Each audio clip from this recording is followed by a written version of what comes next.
এই মানুষগুলো কিন্তু যারা বেরিয়ে এসছেন জীবন নিয়ে, তারা কিন্তু এটা ভুলতে পারেন নাই।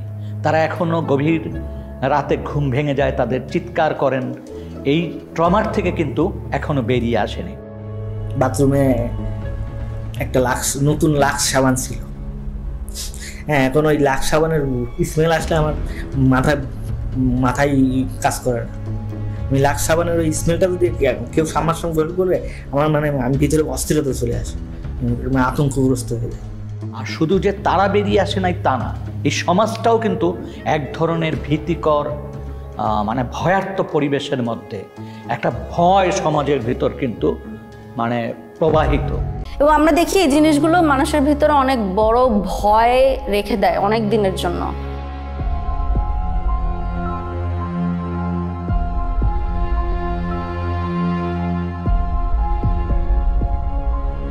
আমাদের অনেক ভুক্তভোগী হায়েস গাড়িকে ভয় পায়, কারণ তাকে হঠাৎ করে রাস্তার মধ্যে থেকে টেনে হায়েস গাড়িতে উঠানো হয়েছে।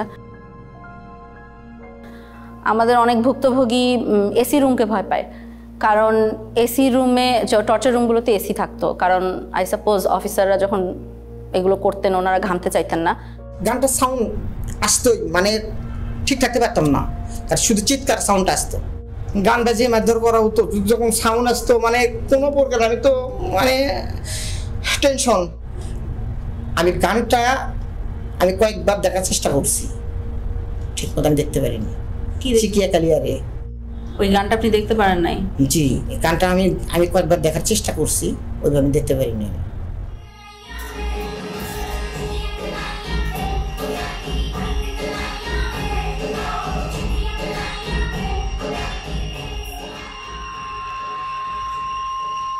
খুলেছেন, এটাই পূর্ণাঙ্গ তথ্য না। এর কয়েক গুণ সমাজে এখনও রয়েছেন যারা এখনও আস্থা বা সাহস পাচ্ছেন না এই বিষয়গুলি জনসমক্ষে তুলতে বা তারা অভিযোগ করতে।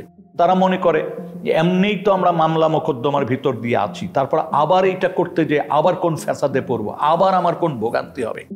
ওই ওপেনলি ওইভাবে সাক্ষাৎকার দিব না, কারণ ওটা এভিডেন্স থেকে যাবে। আমার আজ হোক কাল হোক আমার তো আসলে পরেরটাও চিন্তা করা লাগবে, ফ্যামিলি আছে।